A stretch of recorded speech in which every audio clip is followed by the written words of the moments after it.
에콰도르에서 가난한 집안에서 태어나 여러 가지 아르바이트를 했지만 형편이 나아지지 않아 이렇게 살아서는 답이 없다며 짐을 싸서 어딘가로 떠나려 하는 여성과 그녀를 말리는 가족과 친구들이 있습니다. 하지만 그녀는 결심을 굳힌 듯 손을 뿌리친 채 떠나는데요. 그랬던 그녀가 한국에서 돈을 벌어 가족들의 생계를 책임지기 위해 오랜만에 고향에 돌아왔습니다. 동네 마을 사람들은 그녀에게 나쁜 짓 해서 돈을 그렇게 많이 번 거 아니냐며 추궁하고 그녀를 칭찬하기보다는 비난하기 시작하는데요. 하지만 누군가 그녀에게 어떻게 그런 돈을 매달 보내는 거냐며 아주 신뢰되는 말을 해버리고 마는데요. 그리고 곧 마을 사람들이 몰려와 그들을 에워쌉니다. 그리고 그 사람들 손에는 몽둥이가 들려있네요. 오늘 둘 중 하나는 분명히 이를 치르게 될 것 같습니다. 안녕하세요. 감동의 모든 것입니다. 저희는 해외 커뮤니티 레딧과 감동의 모든 것 공식 이메일로 제보받은 실제 사연을 바탕으로 재구성한 스토리를 전달해 드립니다.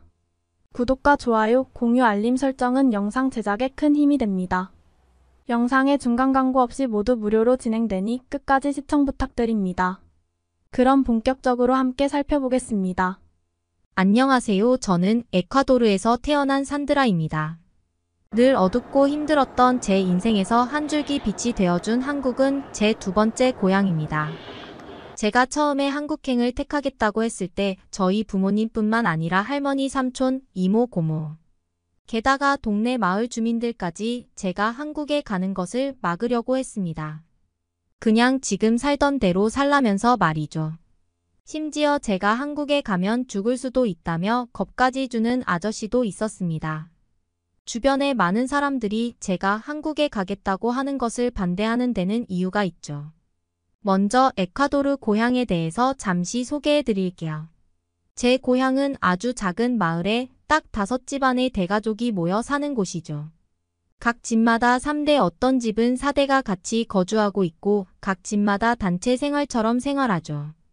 하루 종일 식사만 준비하는 사람, 하루 종일 빨래와 청소만 하는 사람, 아이만 돌보는 사람, 그리고 밖에서 돈을 벌어오는 사람이에요. 모두가 같은 핏줄의 가족들이기 때문에 다 같이 살고 다 같이 죽겠다는 마음가짐이죠. 5개 집안밖에 없지만 마을에 사는 주민의 수는 거의 150명이 넘죠. 그리고 저희 마을에서 한국에 시집 갔다가 결혼에 실패하고 돌아온 사람이 2명이나 됐거든요. 처음 실패하고 돌아왔을 때는 그냥 그런 일이 있었나 보다 하면서 안타까워했던 사람들이 두 번째 실패하는 사람이 나오니까 한국을 싫어하게 되었다고 해야 할까요? 그 다음부터는 누가 한국 이야기만 꺼내도 다들 예민해지곤 했죠. 에콰도르 도시에만 나가봐도 한국 드라마, 한국 음악 이야기는 흔하지만 이 마을에서는 그런 이야기는 금지되다시피 했습니다. 그런데 한국을 가겠다고 하니 온 마을 사람들이 저를 만날 때마다 한국에 가면 큰일 난다는 식으로 이야기를 하기 시작했습니다. 자기들이 들어본 적도 없는 나쁜 이야기들을 말하면서 말이죠. 저는 사람들이 그런 이야기를 할 때마다 듣기가 싫더군요. 그런 이야기를 들을 때마다 알겠다고 했고 한국에 가지 않겠다고 말을 했죠. 하지만 저는 한국으로 갈 준비를 철저히 하고 있었습니다. 왜냐하면 한국에 가서 식당 서빙 직원으로 취직만 해도 200만 원 이상 받을 수 있는데 이 마을에서 돈 좀 번다는 남자들이 그래봐야 한국 돈으로 30만 원 버는 게 다였거든요. 저는 이 마을에서 유일하게 시내로 학교를 다녔던 경험이 있었고 때문에 세상 물정을 누구보다 잘 알고 있죠. 많은 에콰도르 사람들이 한국행을 꿈꾸고 있다는 것도 알고 있습니다. 물론 타지 생활이 힘들 때가 있고 고통스러울 때가 있는 것은 당연하지만 그만큼 보상이 따라오니까요. 한국어 공부도 열심히 했고 취업 알선센터에서 그렇게나 원하던 한국의 큰 식당과 인연을 맺을 수 있었습니다. 그렇게 한국의 설렁탕집에 취직을 했습니다. 테이블이 30개 정도 되는 아주 큰 매장이었고 외국 사람은 제가 그 식당에서 처음이었습니다. 한국에 가서 일하고 있는 에콰도르 사람들이 모여서 만든 블로그에 가입했습니다. 거기서 한국 식당에서 겪는 고충들과 어려움을 겪는 에콰도르 사람들이 많았고 그 글들을 많이 읽어본 상태였죠. 당연히 두려움이 있었지만 반면에 잘해보겠다는 마음가짐도 컸습니다.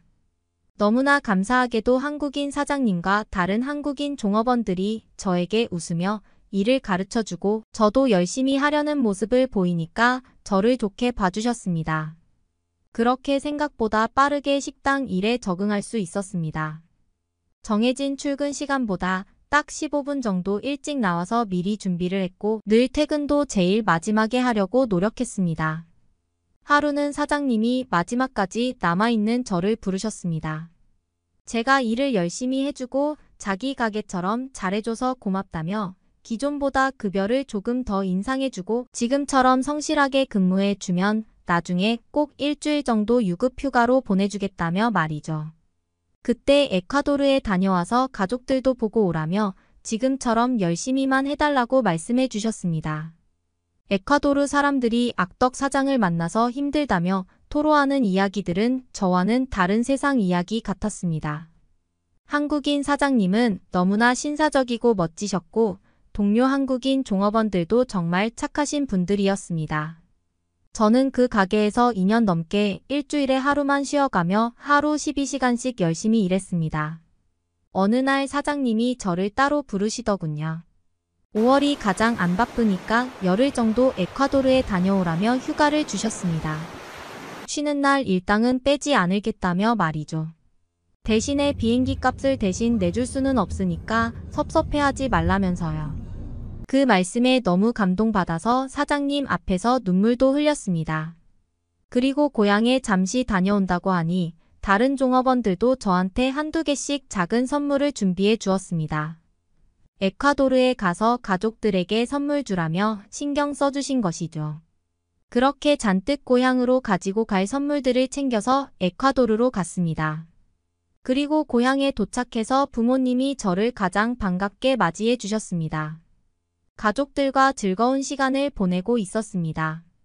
그렇게 며칠 지내던 중에 저에 대한 이상한 소문이 돌고 있다는 것을 알아차렸습니다. 제가 그동안 집에 꾸준히 매달 200만 원 가까이 되는 돈을 보내왔거든요.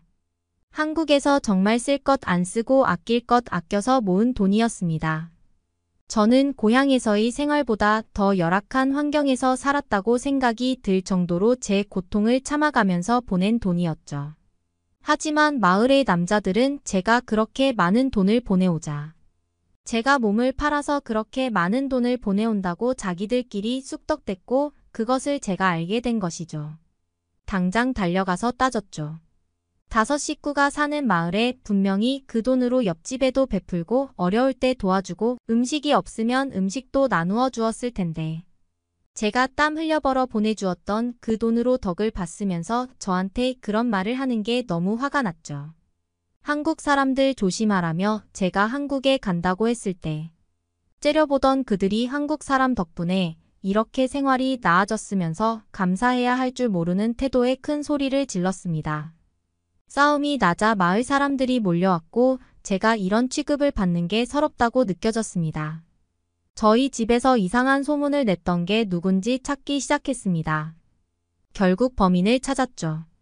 옆집에 나름대로 에콰도르에서 좋은 회사에 다니며 제가 있기 전에는 마을에서 가장 존경받던 30대 남자였습니다.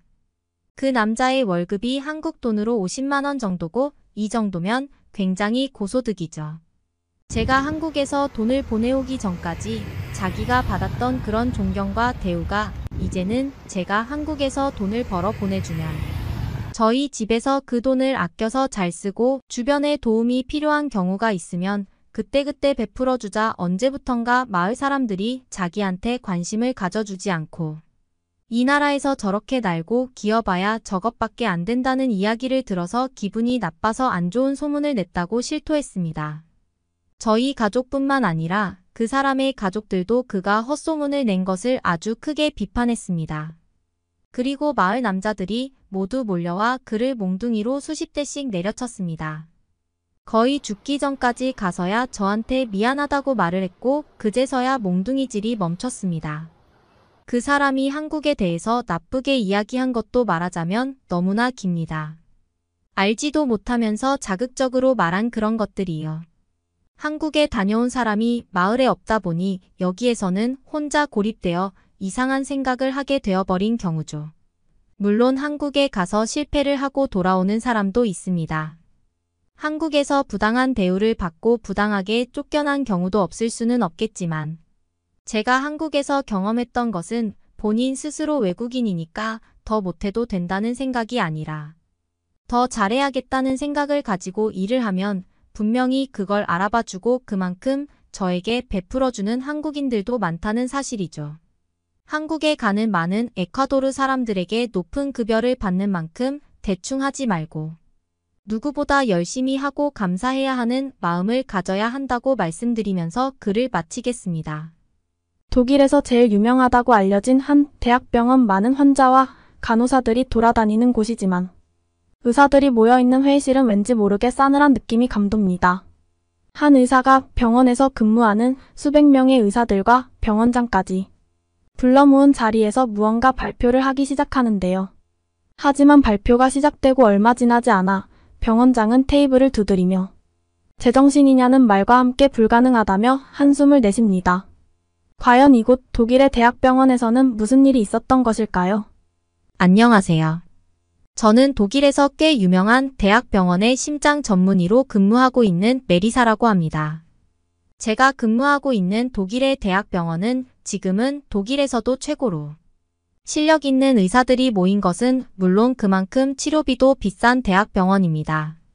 하지만 불과 1년 전만 하더라도 저희 병원은 규모에 비해 실력 있는 의사를 갖추지 못했다는 평가를 받았고 입원한 환자들마저 병원의 입원 생활에 불편한 것이 너무 많다는 불만이 터져 나오던 병원이었습니다.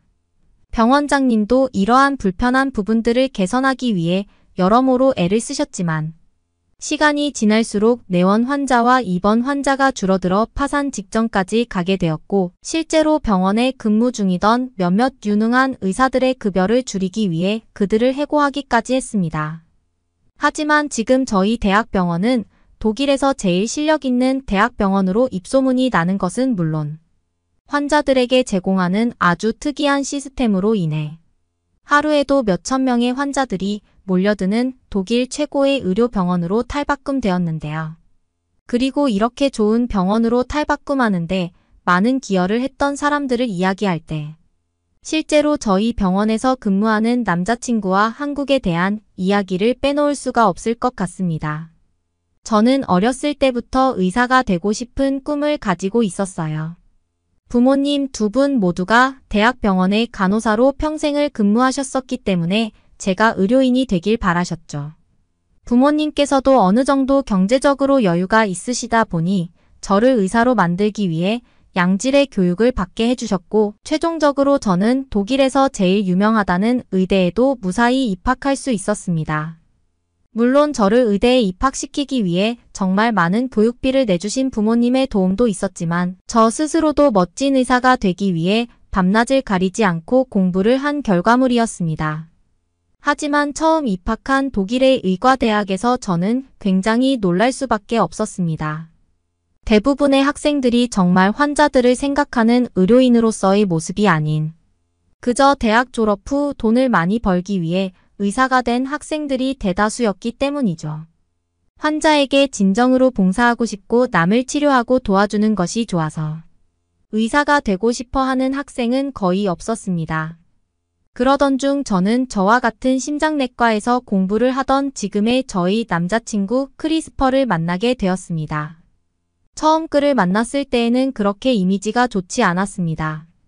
왜냐하면 크리스퍼는 주위에서 꼭 한 명씩 있는 천재였는데요. 자기가 똑똑한 것을 인지하고 있어서 같이 공부하던 친구들을 은연중에 무시하는 게 보였기 때문이죠. 하지만 그 당시 저는 그러한 크리스퍼의 모습이 꽤 당당해 보인다고 생각해서 매력을 느꼈고 실제로 필기시험이나 실습에서 항상 1등을 놓치지 않았던 크리스퍼에게는 배울 것도 참 많았어요. 제가 다니던 대학에서는 각과 1등과 2등에게만 한국에 있는 의과대학에 교환학생을 갈 수 있는 기회가 주어졌습니다.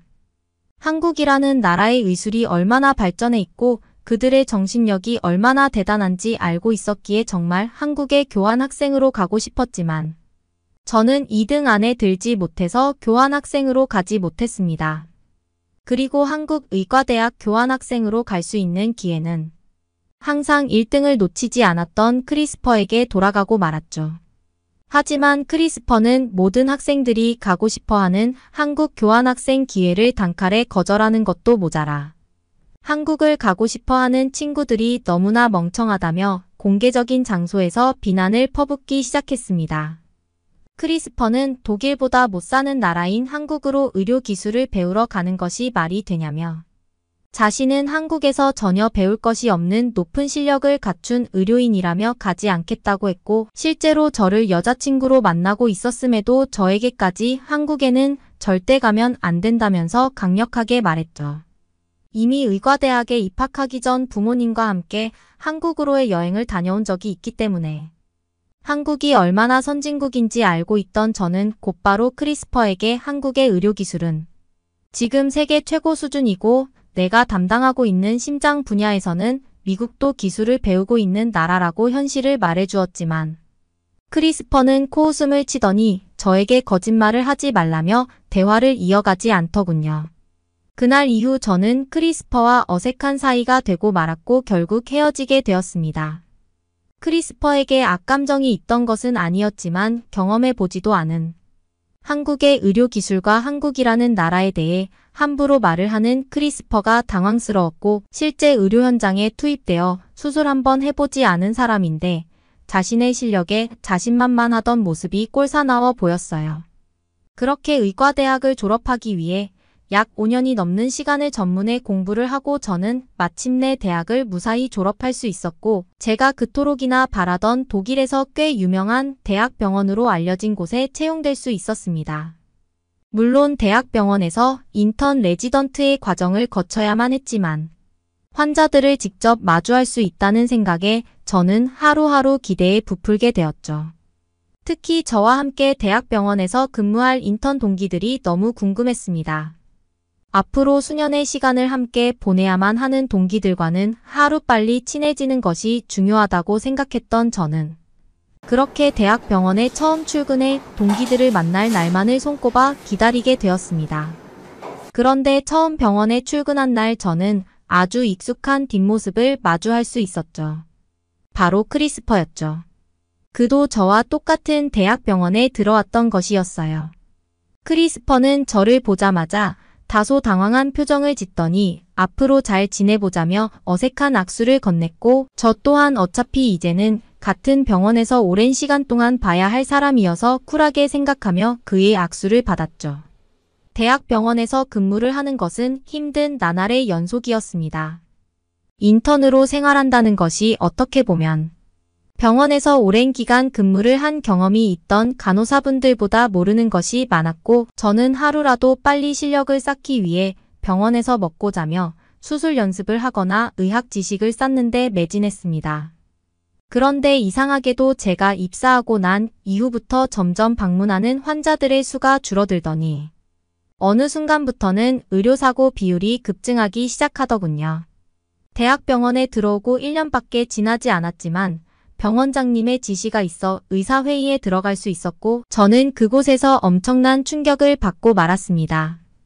알고 봤더니 제가 다니고 있던 대학병원은 부족한 의사의 수를 채우기 위해 저와 같은 아무런 실전 수술 경험이 없는 인턴을 바로 투입하고 있었던 것이었고 거기에 더해 수술을 진행할 수 있는 최첨단 장비조차 존재하지 않는 정말 말도 안 되는 수준의 병원이었기 때문입니다. 분명히 독일에서는 꽤 실력있고 유명하다고 알려진 대학병원이었지만 소문과 달리 병원의 내부적으로는 의료사고와 관련된 소송들이 너무 많아 제대로 된 보상금조차 지급하지 못하고 있던 그런 병원이었죠. 문제 해결법은 단순했습니다. 실력 있는 의사들을 고용하는 것은 물론 최첨단 의료장비를 구매해 올바른 수술이 진행될 수 있는 수술실을 준비하기만 하면 되는 것이었죠. 하지만 병원장님은 문제에 대한 현재 상황만 얘기를 할 뿐 사태를 해결하기 위한 결정은 하지 않았고 오히려 의료사고를 발생시킨 의사들만 해고하고 있었기 때문에 점점 저희 병원을 오고 싶어 하는 의사들의 수가 줄어드는 것은 당연한 수준이었습니다. 그런데 어느 날부터 크리스퍼가 병원에서 보이지 않더군요. 그때 당시 병원에는 수술방에 들어갈 의사들과 장비가 부족해서 인근에 있는 병원 인력까지 끌어모아 환자들을 수술하고 있었는데 저와 똑같은 인턴이었던 크리스퍼가 전혀 보이지 않는 것은 너무나 이상했습니다. 처음에는 그냥 바빠서 마주치지 않았겠거니 생각했지만 크리스퍼는 한 달이 넘도록 병원에서 전혀 볼 수 없었죠. 그의 휴대폰 번호까지 지워버렸던 저는 너무나 궁금한 마음에 참지 못하고 선배에게 크리스퍼가 보이지 않는데 무슨 일이 있는 것 아니냐며 질문을 했는데요. 돌아오는 대답은 상당히 충격적이었습니다. 크리스퍼가 어떤 이유 때문인지는 몰라도 2개월간의 무급 휴가를 신청했다면서 어디로 갔는지는 그 누구도 모른다는 사실뿐이었죠.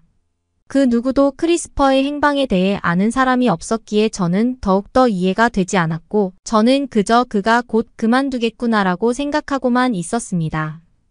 그런데 크리스퍼가 사라지고 약 3개월이 지난 어느 날 병원 전체의 안내 방송으로 시간이 있는 모든 의사들은 회의장에 모여달라는 긴급한 안내 방송이 나오더군요. 제가 입사하고 몇 번 겪어보지 않은 회의장 출석 통보에 저는 곧바로 회의장으로 뛰어갔고 또 다른 의료사고가 생긴 것일까라는 조급한 마음에 긴장하게 되었습니다. 회의장에는 나이가 지긋하신 시니어 의사부터 저와 같은 인턴까지 수많은 의사가 모였습니다. 그런데 이게 무슨 일이죠? 그 회의장에 제일 마지막으로 출석해 모습을 드러낸 의사는 바로 크리스퍼였습니다. 크리스퍼는 한눈에 보아도 상당히 초초해진 얼굴이었지만 눈빛만큼은 그전에 크리스퍼라고는 생각되지 않을 정도로 진지한 눈빛이었죠. 하지만 크리스퍼는 자리에 앉지 않고 회의실 앞쪽에 있는 무대로 걸어가기 시작하더군요. 놀랍게도 회의를 주최한 것은 저와 같은 인턴에 불과했던 크리스퍼였습니다. 그리고 이어진 발표는 크리스퍼가 약 3개월 동안 한국의 대학병원 출장을 다녀온 기록들이었죠. 알고 봤더니 크리스퍼는 병원장님과의 1대1 면담을 통해 현재 병원에 시스템적으로나 기술적으로 심각한 문제가 있다는 것을 알게 됐고 수많은 나라들 중 의료 시스템이 최고로 알려진 한국으로의 비밀 출장을 다녀온 것이었습니다. 그리고 크리스퍼가 보여준 자료들은 파격적이면서도 놀라운 것들 뿐이었죠. 크리스퍼는 한국의 대학병원에서 실제 근무하며 겪은 모든 것들을 설명해주며 현재 근무하는 독일의 대학병원이 문제가 많다는 것을 지적했습니다. 한국의 대학병원 의사들이 가지고 있던 기술은 저희가 단 한 번도 경험해보지 못한 것들이었고 한국의 평범한 대학병원에서 사용하는 장비들 또한 지금의 독일 대학병원에는 전혀 존재하지 않는 최첨단 장비들이었죠. 실제로 크리스퍼는 발표를 위해 한국의 몇몇 의사분들을 직접 회의장으로 모셔왔고 거기에 더해 새로운 한국의 의료 장비들을 체험할 수 있는 기회를 선보이기 시작했습니다. 한국의 의사분들은 엄청난 수술 기술을 보여주시면서 저뿐만 아니라 다른 동료 의사들을 놀라게 만들었죠. 병원장님께서도 처음에는 못마땅한 표정이었지만 한국의 의사들이 보여주는 수술의 진행 단계나 기술들을 보시면서 다소 당황한 표정을 짓고 놀라는 듯한 모습이 보일 정도였습니다.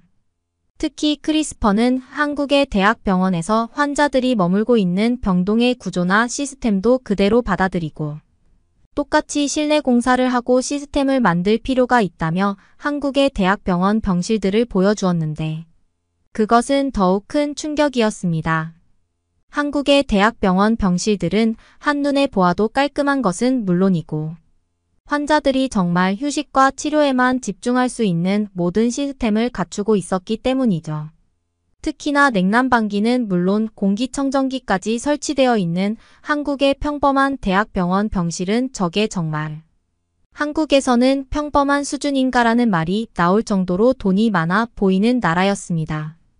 크리스퍼는 그동안 한국을 무시하던 사람이 맞나 싶을 정도로 한국의 의료 기술을 본받아야 된다며 실제 곧바로 적용이 가능한 의료 시스템들을 계속해서 보여주었어요.